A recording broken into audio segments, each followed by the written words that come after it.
Hello everyone, welcome to my YouTube channel IJ Studies. Today we are going to study on the chapter 9th, the Maratha War of Independence, 7th standard. After the death of Chhatrapati Shivaji Maharaj, the Maratha fought with great valor with the Mughal under the leadership of Sambhaji Maharaj. यानी कि जो मराठा थे तो वो उन्होंने बहुत ही ज़्यादा fight किया किससे, मुगल्स के साथ। जब शिवाजी महाराज नहीं थे, शिवाजी महाराज का जब डेथ हो गया, हमने कौन 6 चैप्टर में पढ़ा था, कन्फ्लिक्ट विद मुगल्स। उसी समय शिवाजी महाराज का डेथ हो गया था। फिर हमने उसके बाद पढ़ा एडमिनिस्ट्रेशन ऑफ स्वराज, और फिर उसके बाद पढ़ा एक और चैप्टर जिसमें कि एन आइडल रूलर और एडमिनिस्ट्रेशन ऑफ स्वराज। उसमें हम शिवाजी के बारे में कुछ जानकारी देखा कि शिवाजी महाराज ने किस तरह उनका एडमिनिस्ट्रेशन चल रहा था, वो एक इन आइडल रूलर किस तरह के थे वो भी हमने देखा। तो इसमें पढ़ेंगे after the death of Chhatrapati Shivaji Maharaj. जब शिवाजी महाराज का डेथ हुआ, the Marathas fought with great valour with the Mughals under the leadership of Chhatrapati Sambhaji Maharaj. यानी कि जो मुगल्स थे, ऐसा नहीं कि शिवाजी महाराज की डेथ हो गई तो मुगल्स चुप बैठ जाएंगे, ऐसा नहीं था। बल्कि मुगल्स, क्योंकि जो शिवाजी महाराज थे उनके 2 बेटे थे, एक का नाम था राजा राम महाराज और दूसरे जन का नाम था संभाजी महाराज। संभाजी उनके एल्डेस्ट सन थे और जो राजा राम महाराज थे वो उनसे छोटे थे। तो इसीलिए जो उनका राजपाट जो था वो कौन देखा करता था, संभाजी महाराज देखा करते थे शिवाजी महाराज के जाने के बाद। तो मुगल्स को उन्होंने बहुत ही ज़्यादा इंस्पायर किया कि उन्होंने संभाजी महाराज ने। Chhatrapati Raja Ram Maharaj and Maharani Tarabai to protect the Swaraj. यानी कि जब शिवाजी मरे तो उनका डेथ हुआ, तो उनके बाद छत्रपति संभाजी महाराज और छत्रपति राजा राम महाराज और महारानी ताराबाई। अब आप बोलोगे महारानी ताराबाई कौन है, तो महारानी ताराबाई राजा राम की पत्नी थी, राजा राम की पत्नी थी महारानी ताराबाई। तो ये 3 जन मिलकर स्वराज को देखा भाला करते थे, क्योंकि जाहिर सी बात है जब शिवाजी महाराज नहीं रहेंगे तो उनकी माता भी बहुत ही बुजुर्ग हो गई होंगी, तो उनकी भी डेथ हो गई होगी। इसलिए ये 3 लोग स्वराज को देखा करते थे, छत्रपति संभाजी महाराज, राजा राम महाराज और महारानी Tarabai. This long war that lasted for 27 years is called Maratha war of independence. यानी कि जो ये वॉर है, जब 27 साल तक चला, जो मराठास का वॉर था मुगलों के साथ, पोर्टुगीज के साथ, सिद्दी के साथ, ये 27 साल तक चला। उसके बाद मराठा को वॉर से इंडिपेंडेंस मिली, तो इसी को कहा जाता है the Maratha war of independence, the Maratha war of independence. In 1682, Emperor Aurangzeb himself had led the invasion of South। यानी कि जो 1682 में औरंगजेब खुद स्वयं कहाँ पे आया, और जो पुणे का प्रोविंसेस यानी जो मराठा जहाँ पे रूल करती थी, यानी कि साउथ में डेक्कन प्लेटू की साइड औरंगजेब अब खुद आया। इस बार उसने किसी को भेजा नहीं, जैसे कि हमने पहले देखा कि वो शाइस्ता खान को भेजता था या फिर दूसरे सैनिकों को भेजता था हम पे वार करने के लिए, पर वो इस बार इतना टूट गया था कि उसे खुद ही आना पड़ा। Even then, despite enormous difficulties, the Marathas emerged victorious in this struggle। और फिर भी जब औरंगजेब आया तो जाहिर सी बात है कुछ ना कुछ लड़ाई करने के लिए आया होगा, इन्वेशन किया, उसने आक्रमण किया, तो उसमें मराठास ने भी डिफ़िकल्टीज आई। फिर भी जो मराठा एमर्ज हुए, बाहर आए विक्ट्रीज के साथ, यानी कि जीत कर औरंगजेब को हराकर मराठा वापस उभरी। This war is exciting and glorious period in the history of India। अब जो ये था, जो इन्होंने ये जीता, मतलब ये बहुत ही ग्लोरियस पीरियड था। क्यों ग्लोरियस पीरियड था? क्योंकि ये पहला वॉर था जो कि शिवाजी के बिना हुआ, शिवाजी के बिना बगैर ये पहला वॉर था उनके बीच में। In this chapter we shall learn about his ruling, we shall learn about this war of independence. अब हम इस चैप्टर में वॉर ऑफ इंडिपेंडेंस के बारे में, जो चैप्टर है, ये तो हमने लास्ट चैप्टर के बारे में थोड़ा देखा, पर ये जो अभी चैप्टर है the Maratha war of independence, इसके बारे में अभी डिटेल में पढ़ने जा रहे हैं हम लोग। यहाँ पर कुछ लिखा है, हमारी कुछ बेसिक इन्फॉर्मेशन है। द वर्ड मराठास, अभी मराठास क्या होता है, आपने बहुत सुना होगा मराठा। तो आपको पता होगा here means the people who speak Marathi. अब इसमें जो पीपल्स मराठी स्पीक करते हैं, जो पीपल्स है वो मराठी स्पीक करते हैं, उन्हें क्या कहते हैं, महाराष्ट्रियन पीपल्स। मराठी स्पीक करते हैं जो महाराष्ट्रियन पीपल है उन्हें मराठा कहा जाता है। अब देखते हैं छत्रपति संभाजी महाराज। छत्रपति संभाजी महाराज कौन थे? अभी हमने देखा छत्रपति संभाजी महाराज जो थे वो शिवाजी के बड़े बेटे थे, शिवाजी के बड़े बेटे थे। तो इनके अंदर भी बहुत ही खूबी थी, ठीक शिवाजी महाराज के ही तरह। Sambhaji Maharaj was the eldest son, यहाँ पे लिखा है Shivaji Maharaj was the eldest son, Chhatrapati was Shivaji Maharaj, यानी कि Sambhaji Maharaj was the eldest son of Chhatrapati Shivaji Maharaj. He was born on 14 May 1657। अब इनका जन्म कब हुआ था? 14 मई 1657 का कहाँ हुआ था? पुरंदर फोर्ट में हुआ था, on the Purandar fort. After Shivaji Maharaj he became the Chhatrapati. जब शिवाजी महाराज की डेथ हुई तब उसके बाद राजगद्दी पर कौन बैठे, कौन प्रजा को संभाल रहा था? छत्रपति संभाजी महाराज संभाल रहे थे। At this time the Marathas were battling against the Mughal. अब जो ये समय था वो उस समय जो मराठास जो थे वो मुगल के साथ बैटल कर रहे थे, लड़ाई कर रहे थे। During the same period emperor Aurangzeb sons Shahzada Akbar rebel against his father. अब जब जो औरंगजेब था वो बहुत ही दुष्ट शासक था जो कि नॉर्थ साइड में रूल करता था, पर उसकी नज़र डेक्कन प्लेटू की साइड यानी साउथ की तरफ थी कि मैं जाकर साउथ पर कब्जा करूं। शिवाजी महाराज तो है नहीं तो संभाजी महाराज मेरा क्या बिगाड़ पाएंगे, ऐसा ये दूसरों को मतलब नाजुक समझता था। पर संभाजी महाराज नाजुक थे नहीं, वो अंदर से बहुत ही दृढ़ थे, क्योंकि जो संस्कार थे शिवाजी महाराज के वो संभाजी के रग रग में दौड़ रहे थे। तो जो औरंगजेब ने क्या सोचा कि मैं अभी अपने बेटा, जो उसका बेटा था औरंगजेब का, कौन था? अकबर, शहजादा अकबर। कौन था? शहजादा अकबर। तो अकबर जो था वो भी एक बहुत ही अच्छा इंसान था, उस समय का बहुत ही माना जाना था, बहुत ही अच्छे से उसको लड़ना भी आता था, क्योंकि उसके पास गोले बारूद भी हुआ करती थी, उनके पिता की जो विरासत थी। तो औरंगजेब ने अकबर को बोला कि तुम जाकर संभाजी को हराओ। तो जो अकबर था उनका खुद का बेटा, उसने बोला हम नहीं जाएंगे, संभाजी राजे बहुत ही अच्छा कार्य कर रहे हैं।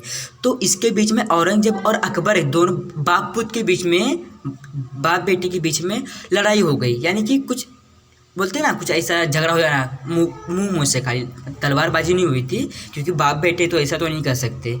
The emperor crushed his rebellion. अब जो एम्परर था, कौन एम्परर? औरंगजेब एम्परर।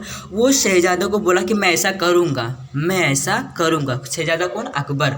तो अकबर ने क्या किया अभी देखते हैं। Then Akbar came to Deccan, और इसीलिए जो अकबर था वो डेक्कन आ गया, लड़ाई के माध्यम से नहीं, to take the shelter with the Sambhaji Raje. वो संभाजी के आश्रय में आना चाहता था, संभाजी के साथ लड़ना, मतलब अगेंस्ट नहीं लड़ना चाहता था, संभाजी के साथ रहकर किससे लड़ना चाहता था? अपने पिताजी से, यानी कि औरंगजेब से लड़ना चाहता था। Then the emperor himself descended on the south in 1682 says to vanquish Akbar, यानी कि जो एम्परर था, एम्परर कौन? औरंगजेब जो एम्परर था, अब उसे खुद जाना पड़ा, क्योंकि उसका बेटा सुना नहीं कि जाकर मैं किसी से लड़ूं, इसलिए एम्परर को वापस खुद आना पड़ा। कहाँ पे आना पड़ा? डेक्कन प्लेटू यानी साउथ के साइड में। कि क्यों? जो अकबर का घमंड था उसको तोड़ने के लिए। पर अकबर का घमंड नहीं, वो एक सच्चाई थी, घमंड तो औरंगजेब के अंदर था। He had with a huge army and powerful artillery. अब जो अकबर नहीं, औरंगजेब, हमने पहले बहुत ही चैप्टर्स में देखा कि जो औरंगजेब था उसके पास बहुत ही गोले बारूद थे, पावरफुल एरिटरी, यानी जो उसके पास बहुत ही ज़्यादा ह्यूज आर्मी थी, बहुत ही बड़ी आर्मी थी, गोले बारूद, तोप थे उसके पास, जो कि मराठास के पास नहीं हुआ करते थे उस समय। He asked the Siddi of Janjira to undertake expedition against the Marathas. अब तो उसने सिद्धि के जंजीरा में सिद्धि रहा करते थे, अब उसने उनसे पूछा कि कहा कि तुम मराठास के, अब तुम सिद्धि जो गोवा के पास होगा, सिद्धि था वो गोवा के पास था, तो जो औरंगजेब ने कहा कि तुम वहाँ से आंदोलन शुरू करो। किसके ऊपर? मराठास के अगेंस्ट, क्योंकि जो सिद्धि ऑफ जंजीरा जो था वो भी किसके साथ मिल गया था? किसके साथ मिल गया था? औरंगजेब के साथ मिल गया था। पर अकबर का औरंगजेब का बेटा अकबर वो संभाजी के साइड था। यानी कि एक साइड संभाजी और अकबर थे और दूसरे साइड औरंगजेब और सिद्धि जंजीरा थे। He also won over the Portuguese on his side. अब जो प्रोस्टिजियस जो थे उनको भी अपने साइड ले लिया। यानी कि अकबर पहले दो थे, जंजीरा, सिद्धि ऑफ जंजीरा और औरंगजेब। उसके बाद उन्होंने एक और को लिया, उसके क्या नाम, प्रोस्टिजियस को अपने साइड ले लिया। यानी कि उस साइड 3 हो गए, इस साइड 2 ही थे, संभाजी और Akbar. Consequently Sambhaji Maharaj had face many adversaries at one and the same time. यानी कि जो संभाजी महाराज थे उन्हें अकेले, यानी कि अकबर तो थे पर अकबर उतना ध्यान नहीं देते थे, इसलिए संभाजी महाराज को 3 लोगों से एक साथ लड़ना था। अब आप बोलोगे 3 कौन? अगर आपको नहीं पता होगा तो मैं बताता हूँ। 3 वो लोग जो प्रोस्टिजियस थे, सिद्धि ऑफ जंजीरा एंड औरंगजेब, ये तीनों एक साथ at the one time and the same time ही invaded were on Deccan plateau, यानी जहाँ पे संभाजी महाराज रहा करते थे। अब देखते हैं the reason of Sambhaji Maharaj marks the first chapter of the Maratha war of independence after Shivaji Maharaj. अब जो संभाजी महाराज थे उनको उतना ज्ञात नहीं था कि लड़ाई झगड़ा कैसे करना चाहिए, क्योंकि शिवाजी महाराज के मरने के बाद ये इनका पहला युद्ध था मराठीज के साथ नहीं बल्कि मुगल्स के साथ इनका पहला युद्ध था। Shivaji Maharaj had given himself excellent education and civil administration and military campaign. यानी कि शिवाजी महाराज थे उन्होंने संभाजी राजों को वेल ट्रेन किया था, एक्सीलेंट एजुकेशन उन्हें प्रोवाइड किया था, अपने एडमिनिस्ट्रेशन को किस तरह संभालना है ये भी उन्हें बताया था, मिलिट्री कैंपेन को किस तरह हैंडल करना है ये भी उन्हें बताया था। कि इन्होंने शिवाजी महाराज ने संभाजी को अच्छे संस्कार और अच्छे ज्ञान दिए थे, जिसके कारण उन्हें अपने लड़ाई में, अपने जीवन में कभी भी हार का पराजय देखना नहीं पड़ा था। Sambhaji Maharaj had begun to take interest in the administration of the state and the command of the army from the age of 14 years। यानी कि जो संभाजी महाराज थे उन्होंने बहुत ही ज़्यादा इंटरेस्ट दिखाया। कब से? जब वो 14 साल के थे तब से उन्होंने एडमिनिस्ट्रेशन में, लड़ाई झगड़े में, दूसरों को हराना और खुद को जीतना और या फिर अच्छे एजुकेशन में, ये पहले से बहुत ही ज़्यादा इंटरेस्ट दिखाते थे। ये सारी चीज़ों में, जो आर्मी को कमांड करना, आर्मी को किस तरह फॉलो करना, ये सारी चीज़ें उन्हें पहले से आया करती थी। तो उन्हें ये सारी लड़ाई झगड़ों में ज़्यादा उतनी दिक्कत का सामना नहीं करना पड़ा। While he was still Prince, और जबकि वो 14 साल में केवल प्रिंस थे फिर भी उन्होंने इतनी सारी इंफॉर्मेशन गेन कर ली थी। He had led attack on many territories of the Mughal and the Adil Shah. और उसी समय 14-15 साल के जब थे तभी उन्होंने दूसरे टेरिटरीज पर हमला करना शुरू कर दिया था। यानी कि जो कमांडर जो जब जाते थे, जो शिवाजी के सोल्जर्स थे उनके बीच में ये भी जाया करते थे आदिल शाह के टेरिटरी पे वार करने के लिए। इन्होंने तब से ही बहुत ही ज़्यादा इंटरेस्ट दिखाया था। द फ्रेंच ट्रैवलर अबे carry says about his battle skill. यानी कि जो एक फॉरेन के कौन थे ट्रैवलर थे, फ्रांस के ट्रैवलर थे। अब वो क्या कहते हैं, उनका क्या नाम था? अबे कैरी। उनका क्या नाम था? अबे कैरी। वो क्या कहते हैं ये बैटल के बारे में? Even through the Prince is young, जबकि प्रिंस इतने छोटे हैं, he is courageous and brave like his father was famous for. यानी कि जो थे ये अबे कैरी, वो कहाँ के फ्रेंच ट्रैवलर थे, जो कि संभाजी के बारे में ये कहते हैं कि ये इतने छोटे होने के बावजूद वो भी प्रिंस है, फिर भी इन्होंने कितना करेजियस और कितना ब्रेवली दूसरों से फाइट किया। और ये अपने फादर से भी, फादर जिस तरह था उस तरह इनके सन भी हैं, ऐसा किन्होंने बोला? फ्रांस ट्रैवलर जो थे उन्होंने बोला। यानी कि जो जिस तरह पिता थे उसी तरह सुपुत्र भी थे। फिर संभाजी महाराज बिकेम छत्रपति। जब संभाजी महाराज छत्रपति बने, the war with Mughal became fiercer. यानी कि जो मुगल के साथ जो वॉर था वो थोड़े थोड़े बढ़ता गया। Aurangzeb wanted to occupy region from Kabul to Kanyakumari to create a grand unified Mughal empire. यानी कि जो औरंगजेब था उसने छत्रपति संभाजी के ऊपर बहुत ही ज़्यादा वार करने लगा। अब उसका मानना था कि मैं कबूल से लेकर कन्याकुमारी तक जो ग्रैंड यूनिफाइड जो मतलब जो ज़मीन है उसको मैं कैप्चर करके वहाँ पर खुद का एम्पायर बनाऊँ, ये किसका मानना था? औरंगजेब का। पर संभाजी राजे ने और शिवाजी महाराज थे तब भी औरंगजेब ना कुछ कर पाया था और ना कुछ कर पाएगा। His dream was to destroy the Maratha state completely using his military and financial powers. यानी कि जो औरंगजेब था उसका मानना था कि मैं जो मराठा को पूरी तरीके से इसको डिस्ट्रॉय कर दूँ, पूरा ख़त्म कर दूँ। किसको? मराठा पावर्स को, ताकि वो खुद का जो एडमिनिस्ट्रेशन है वहाँ पर कैप्चर कर सके, खुद का एडमिनिस्ट्रेशन और कैप्चर कर सके। पर किसी ने भी जो मराठास थे उन्होंने ऐसा नहीं होने दिया। But Sambhaji Maharaj started his dream with his bravery and military skill. अब जो संभाजी महाराज थे उन्होंने इसके जो सपने थे, किसके? औरंगजेब के सपने को कुचल कर रख दिया। औरंगजेब बहुत ही बुरा इंसान था और उसकी जो कार्य थे वो भी जो ठीक नहीं थे, इसलिए संभाजी महाराज ने पूरा कुचल कर रख दिया इसके ड्रीम को कि वो एक मिलिट्री ऑर्गेनाइज करे, ऐसी सारी चीज़ें। क्योंकि जो संभाजी राजे ने अपनी मिलिट्री बहुत ही ज़्यादा पावरफुल कर ली थी। Troops of Maratha army attack many of the Mughal territory. अब जो ट्रूप्स थे मराठा आर्मी के, यानी कि जो छोटे मोटे जो सेना थी जो फैली होती है, उन्होंने मुगल टेरिटरीज को धीरे धीरे कर और भी कैप्चर करना चाहा। Through the emperor general tried very hard for a long time they couldn't win a Maratha fort of Ramsej near Nashik. यानी कि जो एक कौन था? जनरल था मराठा, सॉरी औरंगजेब का एक जनरल था जिन्होंने बहुत ही कोशिश की कि वो रमसेज जो एक फोर्ट था उसको, जो रमसेज फोर्ट को जो कहाँ पे था? नासिक के पास था, उसको कैप्चर कर सके। पर मराठास ने ऐसा नहीं होने दिया। मराठास उस समय बहुत ही जागरूक थी। जो मराठी पीपल्स जो थे या फिर जो महाराष्ट्रियन थे जिन्हें हम मराठा भी कहते हैं। The Sambhaji Maharaj valour brought Aurangzeb to his knees. अब जो संभाजी का जो इतनी सारी साहस थी, उन्होंने औरंगजेब और संभाजी के बीच में कभी भी सामने सामने मुकाबला नहीं हुआ, पर फिर भी संभाजी महाराज जो थे उन्होंने उनकी आर्मीज को धीरे धीरे हरा कर, जो वो पीपल्स भेजता है, कौन? औरंगजेब जो लोगों को भेजता है उन्हें हरा कर औरंगजेब को उसके घुटने पर लाकर खड़ा कर दिया।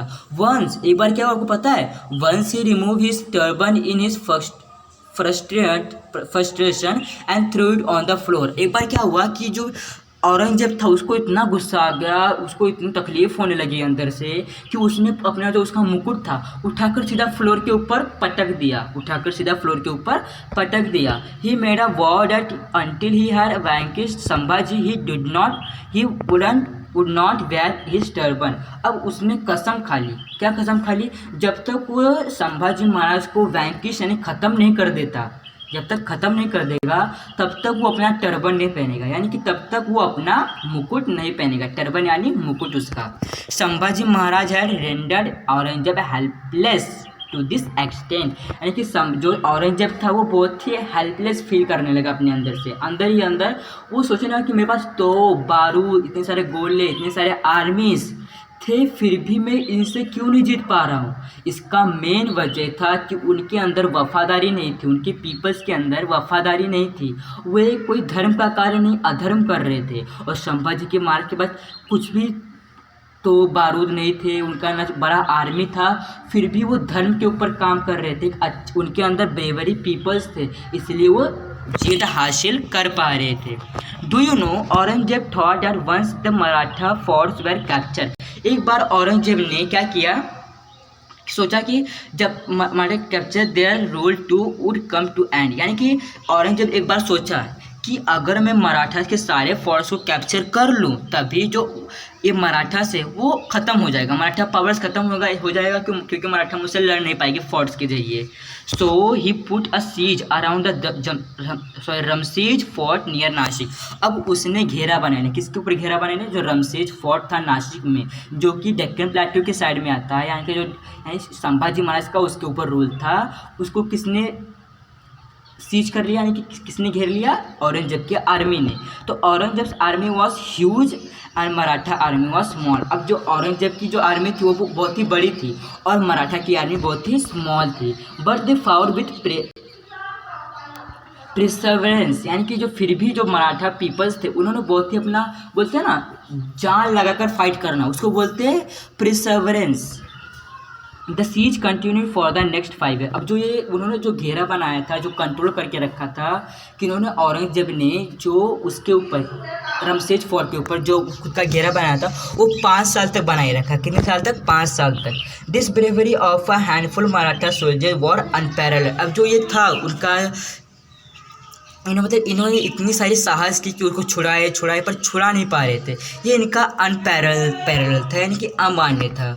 His resistance offered by the Marathas made Aurangzeb realize the difficulty of fighting with him। और फिर बाद में जब एक साथ संभाजी महाराज की आर्मी ने उनके ऊपर वॉर किया, तभी उन्हें डिफ़िकल्टीज़ का सामना करना पड़ा, क्योंकि जो उनकी आर्मी धीरे धीरे ख़त्म होती जा रही थी। तो औरंगजेब को ऐसा रियलाइज़ हुआ, क्या रियलाइज़ हुआ? The difficulty of fighting with them, बहुत डिफ़िकल्ट है इनसे फाइट करना, ऐसा औरंगजेब को लगने लगा। कैंपेन अगेंस्ट सिद्धि। अब सिद्धि के अगेंस्ट कैंपेन कैसे चला भी वो देखते हैं। The Siddi of Janjira used to harass the people. अब जो जंजीरा का जो सिद्धि था वो पीपल्स को हरास करता था। कहाँ के पीपल्स को? मराठा टेरिटरी में जो पीपल्स थे उनको हरास करता था। He is use to raid, burn और loot the Maratha territory and commit atrocities. यानी कि वो उस समय एट्रोसिएट्स यानी उनको तकलीफ़ देना, मराठा पीपल्स को तकलीफ़ देना, वहाँ की झोपड़पट्टियाँ जला देना, वहाँ को लूटना, ये सारी चीज़ें कौन करता था? सिद्धि ऑफ जंजीरा। क्योंकि किसके साइड था? हमने देखा है किसके साइड था? औरंगजेब के साइड था। इसलिए ऐसी सारी चीज़ें जो गलत काम थी वो डेक्कन प्लेटू में यानी संभाजी महाराज के राज्य में हुआ करती थी। तो संभाजी महाराज ने कुछ किया होगा, ऐसा तो हो नहीं सकता कि संभाजी महाराज चुप बैठे हो। तो Sabhasada has describe him as a rat in the house. अब एक सभासदा था उस समय का, कोई राजा या फिर कोई एम्परर बोल सकते हैं, जो कि महाराज के साइड था, यानी कि संभाजी महाराज के साइड। तो उसने उसको एक मतलब कहानी बना दी, कैसे कि एक घर में चूहे घुस गए हैं, उसी जिस तरह सिद्धि ऑफ जंजीरा एक किंगडम में घुस गए और तहस नहस मचा रहे हैं, उसी तरह एक घर में चूहा घुस गया है और वो बहुत ही तहस नहस मचा रहा है। उस तरह ये सिद्धि ऑफ जंजीरा तहस नहस मचा रहे थे। Sambhaji Maharaj started a campaign against him in 1682। His army led a siege to Siddis Dandarajpuri fort and battered the fort of Janjira with the artillery। यानी कि फिर संभाजी महाराज ने उनके अगेंस्ट कैंपेन चलाया, उनके अगेंस्ट, और फिर बाद में जो उनकी आर्मी थी उन्हें मतलब जो धंडारी फोर्ट जो था वो किसका फोर्ट था? वो सिद्धिस का फोर्ट था। तो उसके ऊपर उन्होंने कैप्चर कर लिया। But the same time Mughal army invaded Swaraj. और उसी समय जो मुगल की आर्मी थी यानी कि औरंगजेब, इधर शिवाजी जो संभाजी राजे थे वो किससे लड़ रहे थे? जंजीरा से लड़ रहे थे, सिद्धि ऑफ जंजीरा, और उससे लड़ाई झगड़े में काम देख रहे थे। इसलिए वो बाहर गए, कहाँ पर गए? कौन सा फोर्ट है? दंदराजपुरी फोर्ट। वहाँ पर जाके उन्होंने कैप्चर किया, क्योंकि उधर कैप्चर करते तो जाहिर सी बात है जो जंजीरा वाले हैं वो जाकर उसे छोड़ने की कोशिश करेंगे, इसलिए महाराज बाहर गए थे। तो उसी समय जो मुगल आर्मी थी, औरंगजेब की सेना, उसने क्या किया? स्वराज के ऊपर हमला कर दिया। तो Sambhaji Maharaj had to abandon the Janjira campaign and turn back. और इसी वजह से जो संभाजी महाराज थे उन्होंने जंजीरा के जो फोर्ट थे उसको कैप्चर रखा था, उसको छोड़ना पड़ा। और कहाँ पे आना पड़ा? स्वराज की देखभाल के लिए, क्योंकि स्वराज का देखभाल ही उनका एक उद्देश्य था, इसलिए उन्हें वापस आना पड़ा, जंजीरा को छोड़ना पड़ा और मुगल से वापस लड़ना पड़ा। अब देखते हैं कैंपेन अगेंस्ट प्रोस्टिजियस। अब देखते हैं उनका कैंपेन किस तरह चला प्रोस्टिजियस के सामने। The Portuguese of Goa join hand with the emperor against Sambhaji Maharaj. अब जो प्रोस्टिजियस ऑफ गोवा थे उन्होंने किसके साथ हाथ मिला लिया था? Join hands with the emperor, यानी कि औरंगजेब के साथ उन्होंने हाथ मिलाया था। किसके अगेंस्ट होने के लिए? संभाजी महाराज के लड़ाई करने के लिए उन्होंने औरंगजेब से हाथ मिलाया था। किन्होंने? प्रोस्टिजियस। हमने देखा है प्रोस्टिजियस, सिद्धि ऑफ जंजीरा और औरंगजेब एक साइड में थे, तो जाहिर सी बात है प्रोस्टिजियस संभाजी से लड़ाई ही करने के लिए आए होंगे। So Sambhaji Maharaj decided to teach a lesson to the Portuguese. अब जो संभाजी महाराज थे उन्होंने किसे सबक सिखाना चाहा? प्रोस्टिजियस को सबक सिखाने के लिए एक प्लान बनाया। ही रेवदन द फोर्ट ऑफ द प्रोस्टिजियस इन 1683। और उन्होंने क्या किया, जो प्रोस्टिजियस का ही फोर्ट था, उस फोर्ट का क्या नाम था, रेवदन द फोर्ट, उसे कैप्चर कर लिया। कि उन्होंने संभाजी महाराज ने कैप्चर किया। पहले सारे लोग मुगल की आर्मी हमारे फोर्ट्स को कैप्चर करते थे, पर संभाजी महाराज पहले राजा थे जिन्होंने दूसरे को फोर्ट्स को कैप्चर किया। To counter this the Portuguese led a siege to the Phonda fort of the Marathas on the Goa border. और इसी के चलते उन्होंने, वो प्रोस्टिजियस भी चुप नहीं बैठे, उन्होंने क्या किया, जो उनका फोर्ट्स, उन्होंने सोचा कि हम अभी अपने फोर्ट्स को कैसे छुड़ाएं, तो उन्होंने सीधा हमारे जो गोवा के जो साइड में एक फोर्ट था जिसका फोंडा फोर्ट था, उसको उन्होंने कैप्चर कर लिया। जिसके चलते जो संभाजी महाराज को उनका फोर्ट छोड़ना पड़ा, और उसी के चलते उनके बीच में डील हुआ कि अगर तुम हमारा फोर्ट छोड़ोगे तो हम तुम्हारा फोर्ट छोड़ देंगे, तुम्हारा किला छोड़ देंगे। इसी के चलते दोनों ने एक दूसरे का किला छोड़ा। The Marathas broke through the siege of attack Goa. आप समझ गए होंगे। In this battle Yesaji Nayak showed great valour. और जो ये बैटल हुआ था जब उनके बीच में, जब उन्होंने एक दूसरे का फोर्ट छोड़ा, तो उनके बीच में एक बैटल हुआ जिसमें कि यशाजी नायक, उन्होंने अपना बहुत ही ज़्यादा वैलर दिखाया उस समय, खुद का महत्व बताया उस समय। The Portuguese governor got wounded and retreated. अब जो प्रोस्टिजियस का जो गवर्नर था उसे एक लेसन टीच करना था संभाजी महाराज को, और इसके चलते वो जो उनका गवर्नर था वो बहुत, उसको रिट्रीट किया गया। संभाजी महाराज फॉलोड हिम, उसने संभाजी महाराज को फॉलोड किया, संभाजी फॉलोड हिम, यानी कि प्रोस्टिजियस गवर्नर को संभाजी महाराज ने फॉलो किया। The Portuguese were in deep trouble. अब जो प्रोस्टिजियस एकदम ट्रबल हो गए थे, यानी परेशान हो गए थे। At this time Sambhaji Maharaj got the news that Mughal had attack the south Konkan. और इसी के चलते संभाजी महाराज को एक न्यूज़ मिली उनके गुप्तचरों से, कि एक न्यूज़ मिली कि जो मुगल है उन्होंने जो साउथ के कोंकण है, साउथ कोंकण पे उस पर वॉर कर दिया, उस पर अटैक कर लिया। Therefore he had to abandon the winning campaign of Goa and return to fight with Mughal. और इसी के चलते जो जिस तरह हमने देखा जो जंजीरा था, जिस तरह मुगल्स एक बीच में आ गई थी, उसी तरह इस बार भी मुगल्स वापस से कहाँ पे आ गई, स्वराज्य में अटैक करने के लिए। जब संभाजी महाराज वापस बाहर गए थे दूसरे के फोर्ट को कैप्चर करने के लिए, उस समय मुगल्स वापस आ गई थी, क्योंकि मुगल का प्लान था कि तुम उस साइड उनको बिजी रखना, तब तक हम स्वराज्य में लूटपाट कर लेंगे, ऐसा मुगल्स का प्लान था। इसलिए जो शिवाजी महाराज थे उनको वो सारे कोंकण छोड़ना पड़ा और वापस उन्हें स्वराज्य में आना पड़ा। गोवा जो उनका मुगल से फाइट करना पड़ा वापस, क्योंकि मुगल्स ने उसी समय हमला कर दिया था। कहाँ पर, स्वराज्य में। द एंड ऑफ आदिल शाही। अब आदिल शाही और कुतुब शाही का अंत कैसे हुआ, उनके बीच में सब लड़ाई झगड़ा कैसे हुआ वो देखते हैं। Aurangzeb did not success in his campaign against the Maratha. अब जो औरंगजेब था वो मराठा से जीत नहीं पा रहा था, सक्सेस नहीं हो पा रहा, तो क्या करेगा बेचारा। इसलिए therefore he suspended that campaign, then he turn towards the kingdom of Adil Shahi and Qutub Shahi to conquer them. और इसी के लिए जो औरंगजेब था उसने सोचा कि आदिल शाह कुतुब शाह ये तो मेरे दुश्मन ही है, तो क्यों ना इन्हें जाकर लूट लिया जाए, मैं मराठा से तो जीत नहीं सकता। ये आदिल शाही कुतुब शाही तो थोड़े छोटे मोटे दिखते, जाकर इन्हें क्यों ना देखूं मैं। इसलिए वो जाकर उनके टेरिटरीज को कॉन्कर किया, उसे जीता। The wealth and army of both kingdom was now acquired by the Mughals and it's made Aurangzeb even stronger. और इसी के चलते जो कुतुब शाह और आदिल शाह थे, इन्होंने हाथ जोड़ लिया उनके सामने। किसके सामने, औरंगजेब के सामने हाथ जोड़ लिया कि हमें छोड़ दो, हम तुम्हारे साथ हो जाते हैं, तो आप हमसे कुछ फ़ायदा ले सकते हो। और इसी के चलते जो औरंगजेब का जो आर्मी का पावर था वो भी स्ट्रांग हो गया, औरंगजेब इवन स्ट्रांगर हो गया और भी ज़्यादा, क्योंकि उसके पास कुतुब शाही का आर्मी और आदिल शाही का आर्मी दोनों का आर्मी को अपने साइड कर लिया था। क्योंकि उनके बीच में डील हुआ था कि आप हमारे स्वराज को कुछ नहीं, अगर आप हमारे किंगडम को कुछ नहीं करोगे तो हम आपके साथ हम अपना आर्मी शेयर कर देंगे।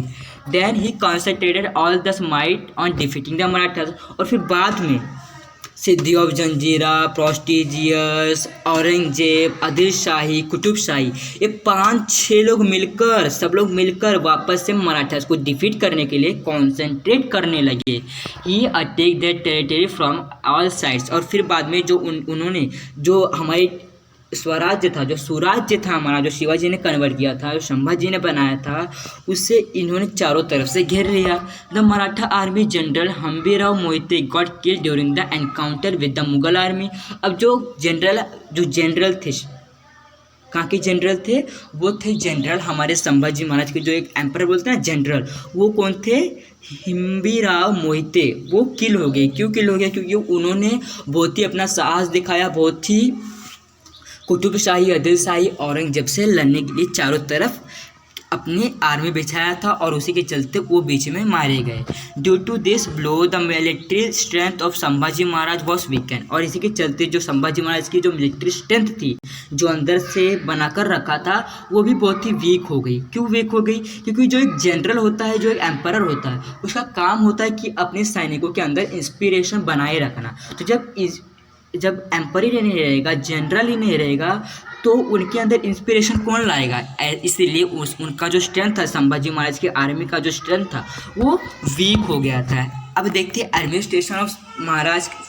अब देखते हैं, हमने देखा कि जो 7th चैप्टर था उसमें शिवाजी महाराज का एडमिनिस्ट्रेशन किस तरह था, उनके यहाँ पर किस तरह हुआ करता था। अब देखते हैं उनके बेटे के अंदर क्या क्या खासियत थे, उन्होंने क्या क्या चीज़ें रखी। हाँ, even through Sambhaji Maharaj were busy fighting on various battle fronts, he did not ignore his administrative responsibilities. अब जो संभाजी महाराज थे उनसे बहुत सारे लड़ाई झगड़े हुए दूसरे कंट्रीज़ के या फिर दूसरे स्टेट्स के। तो उन्होंने ऐसा नहीं सोचा कि मैं खाली लड़ाई झगड़ा करूंगा, दूसरे का स्टेट कॉन्कर करूंगा, जीतूंगा, राज करूंगा, ऐसा उनका मानना नहीं था। उनका ये भी मानना था कि अपने एडमिनिस्ट्रेटिव के रिस्पॉन्सिबिलिटी को इग्नोर नहीं करना, उसको भी आगे आगे लेकर चलना है। ये continue the prompt justice and revenue system. अब उन्होंने दूसरों को जस्टिस देने के लिए हाई कोर्ट से सब बनवाए, और फिर रेवेन्यू सिस्टम भी लागू करवाया, टैक्स भी लगवाए गए, which was characteristic by Chhatrapati Shivaji Maharaj era. और जो ये सब सारी चीज़ें थी, जो रेवेन्यू सिस्टम या फिर जो सारी चीज़ें थी, जो एडमिनिस्ट्रेशन की तरफ ध्यान देना, ये सब महाराज के समय से ही चलते आ रहा है। कौन से महाराज? शिवाजी महाराज के समय से ही चलते आ रहा है। ये severely punish the landlords who harass common people and who rebel against the Swaraj. यानी कि वो जो संभाजी महाराज थे, वो लैंडलॉर्ड्स को पनिश करते थे। क्यों पनिश करते? क्योंकि जो लैंडलॉर्ड्स यानी जमींदार, उन्हें पनिश क्या करते थे? क्यों पनिश करते थे? क्योंकि वो जो लोग थे वो कॉमन पीपल्स को हरास करते थे, उन्हें नुकसान पहुंचाते थे स्वराज में। He gave administrative power to Maharani Yashobai. अब जो महारानी यशोबाई, बोलोगे महारानी यशोबाई कौन थे? अब शिवाजी महाराज के 2 सुपुत्र थे, संभाजी और राजा राम महाराज, जिसमें कि संभाजी महाराज बड़े थे। तो संभाजी महाराज जो राजा राम महाराज है, उनकी पत्नी थी जिसका नाम था ताराबाई, हमने पढ़ा है। और उसी के चलते संभाजी महाराज की कोई पत्नी थी, उनका नाम था यशोबाई। यानी कि संभाजी, यशोबाई और राजा राम महाराज और ताराबाई, ऐसे इनकी जोड़ी थी। अब उन्हें भी बहुत सारी पावर्स दिए, किन्हें? महारानी यशोबाई को, क्योंकि वो भी एक महारानी थी। एक महारानी होने के नाते वो भी एडमिनिस्ट्रेशन को चलाने का उनका हक बनता है। He gave her own stamp. अब उन्हें उनका खुद का स्टैम्प दे दिया गया कि अपने हिसाब से वो रूल कर सकती हैं। He continue the legacy of Shivaji Maharaj welfare policy. अब उन्हें भी शिवाजी महाराज की जो वेलफेयर पॉलिसी पता था, इसलिए वो भी उसी के दायरे में रहकर काम करती थी। Sambhaji Maharaj knew Sanskrit and many other language well. अब जो जिस तरह शिवाजी महाराज को संस्कृत और बहुत सारी भाषाएं आती थी, उसी तरह संभाजी महाराज को बहुत सारी भाषाएं आती थी, संस्कृत भी आती थी। He study many Asian books on polity and brought their gift in a book called Budh Bhushanam. यानी कि जो शिवाजी महाराज थे, उन्होंने अपना खुद का बुक लिखा था। अभी संभाजी महाराज को बहुत सारी एशियन बुक पता थी, उन्हें पढ़ी थी, तो उन्होंने खुद का एक बुक बनाया कि जिसका नाम था बुद्ध भूषणम। हमने लास्ट चैप्टर में शायद पढ़ा था कि जब शिवाजी महाराज कोरोनेशन हुआ था, तो उस समय संभाजी महाराज ने बुक लिखा था, ऐसा हमने लास्ट चैप्टर में पढ़ा है। अगर आपने वो वीडियो नहीं देखा तो आप जाकर हमारे वीडियो सेक्शन में है उसमें देख सकते हैं। Thanks for watching video. Please like share and subscribe to my channel. If any doubt was there then you can ask me. हम इस जो चैप्टर है उसको 2-3 पार्ट में डिवाइड करेंगे, जिसका लिंक आपको डिस्क्रिप्शन बॉक्स में मिल जाएगा, या फिर आप हमारे प्लेलिस्ट में देख सकते हैं। कैसा लगा आपको वीडियो? थोड़ा सा भी समझ में आया हो या फिर कुछ भी इसमें आपको समझ में आया जिससे आपको नॉलेज मिली हो, तो प्लीज़ हमारे वीडियो को लाइक, सब्सक्राइब और शेयर कीजिए, सब्सक्राइब कर दीजिए, जिसके कारण आपको सारी नोटिफिकेशन मिलती रहेगी। Thanks for watching video. मिलते हैं हमारी नेक्स्ट वीडियो में, तब तक के लिए बाय बाय।